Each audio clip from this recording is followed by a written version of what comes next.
Good morning. I'm Katie Steffen, and I'm the Deputy Director of Seattle International Foundation. The Foundation is a very proud member of Global Washington, which is a network of organizations here in Washington State that is working to improve the lives of people in the developing world. And today I am joined by Perla Vasquez, who is one of my colleagues. Perla is the Deputy Program Director of the Central America and Mexico Youth Fund, which is a program of SIF that was started in 2014. Perla is based in Mexico City and is here in Seattle with us this week. Welcome. Thank you. Thank you for this invitation. We're so glad to have you here. So Seattle International Foundation works to promote good governance and equity in Central America through support for the rule of law and a robust civil society. And we were founded right here in Seattle. And we have staff in Mexico, in Central America, in Washington, D.C., and Miami. And so today, we're going to talk about Centroamérica y México. Yeah, for this reason. Y mejor, hablando de Centroamérica y México, lo hacemos en español, ¿te parece? Exactly. So we can shift. Muy bien. Pues, tú estás aquí en Seattle porque el mes de marzo Global Washington y sus miembros han estado llevando una conversación sobre qué se necesitaría para poner un fin al matrimonio infantil en el mundo. Empezamos hablando con términos. Yo he escuchado que la gente utiliza dos términos diferentes hablando del matrimonio infantil.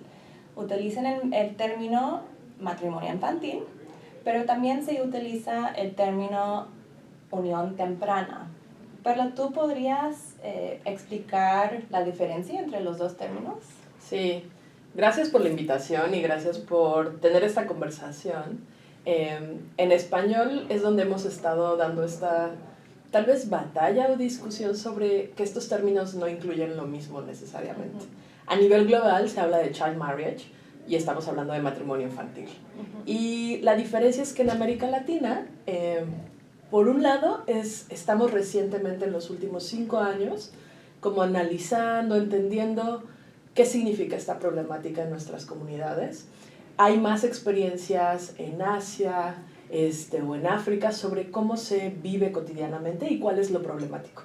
En el caso de América Latina nos dimos cuenta que hablar de matrimonio infantil es como hablar de algo muy general que es poco visible. ¿Por qué? Porque en realidad las personas se unen, viven en concubinato, hay hasta en algunas partes del Caribe una mezcla entre esta práctica de sugar daddy, pero tienen espacios como de visita conyugal sin que sea una relación formal. Y en realidad varias de las situaciones que son más problemáticas no pasa por un acuerdo legal. Y uno de los elementos que nos confunde con matrimonio es que tiene un acuerdo legal. Entonces nos dimos cuenta que para entender mejor qué está pasando en América Latina, necesitábamos hablar de uniones tempranas. Y unión temprana lo que dice es, no importa si es religioso o legal, es una unión de convivencia, una unión de hecho. En algunos lugares hasta lo nombran como amor libre, ¿no? Y por otro lado, le ponemos la palabra temprano porque es antes de los 18 años, ¿no? Entonces da una connotación de que es una unión, no importa de qué tipo sea, pero que está antes de los 18 años. Y eso nos permite tener una mirada más amplia, no solo del matrimonio en términos formal, de personas menores de 18 años. Ok. Bueno, entonces seguimos con el término uniones tempranas para la entrevista. ¿Cuáles son las consecuencias de las uniones tempranas para las niñas y niños? Sí, las uniones tempranas en particular tiene como afectaciones en la vida de las personas muy distintas dependiendo del margen de edad, pero también de la situación económica. Algo que nos hemos dado cuenta es que es mejor que no se hable de niños o niñas en lo general, porque como se usa de referencia a la Convención de los Derechos del Niño, la convención lo que menciona es que todas las personas menores de 18 años son niños y niñas. Y eso elimina el sector de 15 a 17 años, que realmente estamos hablando que son adolescentes o jóvenes. No es lo mismo una persona de 17 años que una persona de 5 años. Entonces, eso nos ha obligado a pensar en que primero tenemos que dividir los sectores poblacionales. En América Latina, los datos que tenemos es que solo menos del 10% realmente son problemas de niñas. Esto significa de menos de 12 años. La mayoría o el sector que tiene grandes problemáticas porque no accede a servicios, porque fue forzado el matrimonio o la unión, está entre 12 a 17 años. Y entonces estamos hablando de un sector que realmente son personas o teenagers, adolescentes o jóvenes. ¿Por qué es muy importante hacer esta diferencia? Porque la media de edad de inicios de vida sexual en todo el mundo es 16 años. Entonces, en América Latina, el fenómeno es que en vez de que se acepte el inicio de vida sexual de las mujeres jóvenes, se hace que eso sea a través de un matrimonio. Entonces, lo que nos hemos dado cuenta es que la problemática realmente tiene que ver con un mecanismo de estructura y de sistema muy patriarcal que controla los cuerpos de las mujeres. Y no depende de la pobreza o de la clase media o de las personas de clase alta. Lo que nos hemos dado cuenta es que atraviesa todas las clases, tanto alta como baja, que es más complicado. Cuando eres pobre o tienes menos acceso a condiciones es más grave. Pero hemos encontrado datos, por ejemplo, la comunidad judía de grandes ingresos todavía lo utiliza en Estados Unidos, en Silicon Valley, para hacer intercambios comerciales entre empresas. Y se hace el matrimonio forzado. Entonces, el matrimonio no solo es una situación de comunidades indígenas, rurales, pobres, marginadas. Es una práctica económica también, no solo cultural. Entonces, ¿cuáles son los principales problemas? Que las mujeres jóvenes y niñas no deciden sobre sus vidas, las empujan otras personas a decidir algo a forzarlas. También eso tiene una vinculación directa con embarazos forzados y con violaciones, que se asumen como parte de los matrimonios obligados. Y también ser papás o mamás a muy temprana edad sin las condiciones adecuadas. Las mujeres jóvenes tienen que salir de las escuelas y en realidad se aíslan, como se vuelven islas donde están con pocas redes sociales y aumenta la violencia en todos los niveles. Entonces, lo que más nos interesa de hablar de uniones tempranas es poner en el centro a las jóvenes y que ellas tomen las decisiones en sus vidas. Ya sea si quieren iniciar una vida sexual, si quieren tener un matrimonio o no, que no haya un contexto que las obligue a tomar decisiones por encima de ellas mismas. Perfecto. Bueno, ayúdanos a entender, ¿no? A la audiencia a entender por qué eso pasa. ¿Por qué pasa que algunas familias en América Latina se casan a sus hijas cuando aún son chiquitas? Sí, yo creo que es en la generación pasada todavía ha sido muy normalizado que el amor tiene que ver en una mirada muy heteronormativa o típica o tradicional de hombre-mujer, y se coloca que el amor está atravesado por una relación de poder, de experiencia, es decir, el hombre debe ser alguien que tenga más experiencia, que te provea, y está culturalmente muy normalizado en América Latina, que el hombre, por ejemplo, puede llevarte 10, 15, 20 años. Eso es una práctica típica, sin importar de que tengas más de 18 años. O sea, es muy común en mis abuelas, ustedes piénsenlo, como en nuestras abuelas o madres, la generación era, más de 10 años está muy bien que te cases así, ¿no? Y también se ha construido como una práctica cultural adecuada, ¿no? Donde se vuelve más complejo es cuando es menos de edad, ¿no? Pero para mí lo sustancial de esto es que tenemos que transformar las formas de amar entre las personas. No puede ser a partir de relaciones de poder que sean tan desventajosas, tan desequilibradas. Y quisiera compartir ahí un dato. Las que hablamos mucho de matrimonio infantil o uniones tempranas, nos enfocamos a que las niñas, mujeres jóvenes, y también las familias puedan acceder a más educación integral en sexualidad, para que tomen mejores decisiones sobre su vida y decidan, no me quiero casar, ¿no? O tal vez no ahora, después. Y lo que hemos demostrado en un estudio en Guatemala, desde el Fondo de Población de Naciones Unidas, presenta un dato muy terrible. A más educación las mujeres jóvenes deciden no casarse o retrasar el casamiento, y a más educación de hombres, de todos modos, siguen casándose con mujeres mucho más pequeñas. Eso es gravísimo, porque lo que estamos diciendo es que en realidad no hay un cambio si educas a los hombres, porque el sistema sigue funcionando igual. Sí cambias, sí afecta y hay un cambio cuando educas a las mujeres. Entonces nos habla de un sistema como mucho más amplio, de que tenemos que cambiar, no solo invertir en mujeres jóvenes, niñas, sino cambiar las formas en que estamos construyendo parejas, familias, sin importar que tengas 15, 16, sino más bien cuando eres mayor, adulto, cómo estás educando a tu familia, cómo estás generando hasta acuerdos comerciales. O sea, los acuerdos comerciales siguen siendo los intercambios entre mujeres. En las comunidades más pobres, el matrimonio es un intercambio comercial para resolver una deuda económica, o se sigue como comprando, intercambiando a las niñas o adolescentes cuando estás en situación de emergencia. Entonces, es muy complejo cómo debemos de analizar el por qué sigue ocurriendo las uniones tempranas. Muy complejo. Sí, sí, no es fácil, es complejo. El problema complejo, el contexto, el sistema un poco roto. Sí.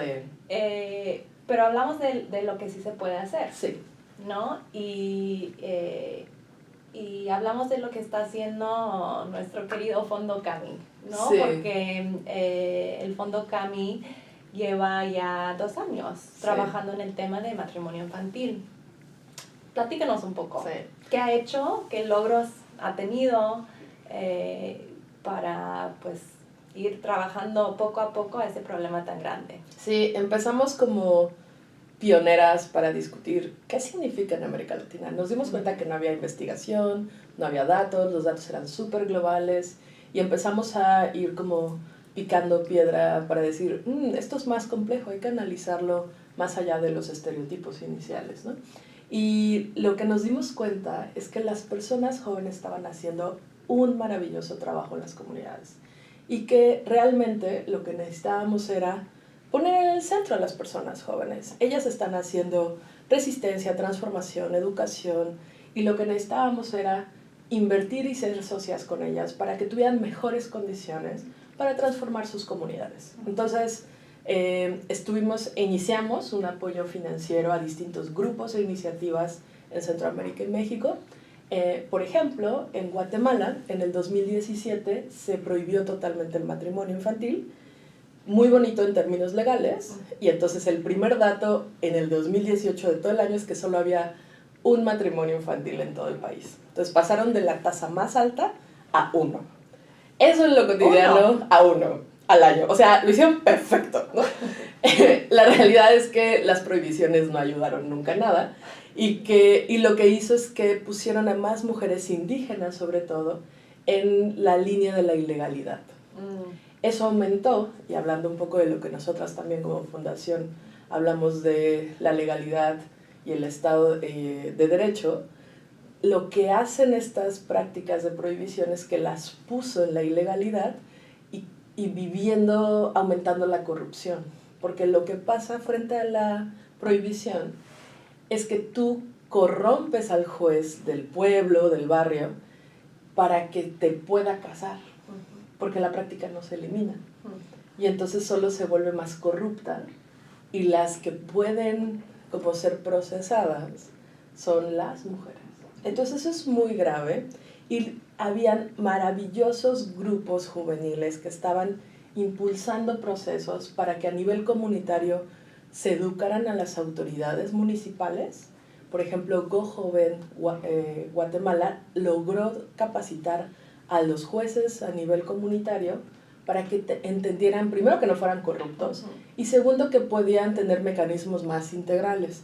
porque al no poder casarlos, si la pareja tenía hijos o hijas, se volvía más difícil que los registraran como hijos de alguienes, porque no estaban casados. Entonces se volvía algo que no tiene que ver, se volvía una complejidad legal. Entonces, GoJoven México, GoJoven Guatemala hace un gran trabajo allá.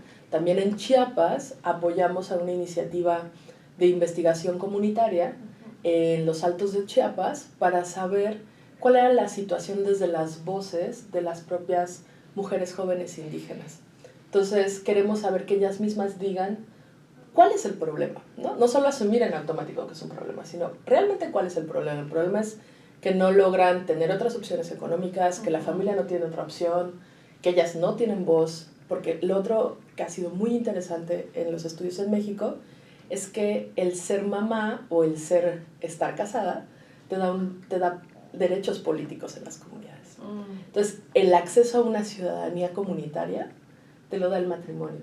Entonces, era la única forma para hacer valor las voces de las mujeres jóvenes. Si no te casas, no tienes nunca voz. Entonces, también implica otra complejidad en las comunidades. No solo prohibirlo o asumir que eso no está bien, ¿no? Sino que les daba un nivel de participación política distinta que ellas querían, ¿no? Entonces, estamos haciendo eso también de mano de las personas jóvenes, indígenas que están investigando. Y tenemos iniciativas en Nicaragua, que a pesar de la emergencia del país, pudo generar estrategias de apoyo humanitario para parar el matrimonio y las uniones tempranas. Entonces, estamos invirtiendo en jóvenes y estamos logrando que cada vez más donantes, filántropos, organizaciones internacionales puedan invertir cada vez más en América Latina porque hay muy poca inversión realmente. Bueno, yo quiero terminar con una pregunta personal. Sí. Porque eres te encanta tu trabajo, ¿no? Te encanta trabajar con jóvenes y eres una embajadora, la verdad, para escuchar a la voz de las jóvenes y los jóvenes. Entonces, cuéntanos un poco por qué es tu inspiración, qué te mueve tanto trabajar con esta población. Sí, yo creo que yo empecé como activista a los 16 años. 16. Y me di cuenta, sí, y empecé con el movimiento de pastoral juvenil. Después me di cuenta que era muy religioso y conservador y me volví feminista, muy feliz a los 17. Y entonces me di cuenta que era muy poderoso que alguien más invirtió en dar confianza para las transformaciones que podía hacer en mi comunidad. Y me di cuenta que son muy estratégicas las inversiones en este periodo de edad porque te cambia la perspectiva de vida. Si de repente yo quería hacer, no sé, yo me acuerdo que quería ser agromoza. Y ya después fue, wow, o sea, yo realmente quiero dedicarme a hacer conciencia social, conciencia política, a organizar a alguienes más. Y me di cuenta que había muchos igual que yo. Y hoy día, a mis 37 años, confío plenamente en el compromiso de que las juventudes pueden cambiar sus comunidades y sus contextos. Lo que más recientemente me ha inspirado es el movimiento estudiantil en Nicaragua. Creo que ha sido muy poderoso. Nicaragua para mí había un gran movimiento de sociedad civil que estaba muy agotado por procesos casi de 10 a 15 años de un proceso como muy dictatorial. Y los que lograron levantar la voz y como mover el status quo fue el movimiento estudiantil. Entonces, para mí, cada vez tengo muchas inspiraciones de los movimientos juveniles y estoy muy emocionada de poder apoyar a la organización de muchas formas de cambiar el mundo, ¿no? Y entonces, también algo que me emociona mucho es que las personas puedan decidir libremente si se quieren casar, si se quieren divorciar, si quieren tener amantes, amantas, poliamor, etcétera, ¿no? O sea, como que las personas puedan ser felices y vivir su vida amorosa, erótica y sexual plenamente, creo que es algo que les debemos a las generaciones que vienen. Eso me inspira. Muy bien, pues muchas gracias, Perla. Muchas gracias por estar aquí con nosotros en Seattle y gracias a la audiencia que nos escuchó el día de hoy. Y por fin, las dos debemos un gracias enorme a Global Washington por Gracias. ser nuestro host aquí en Seattle y por llevar atención a este tema tan importante. Muy bien. Adiós. Hasta luego. Bye. Gracias. Gracias.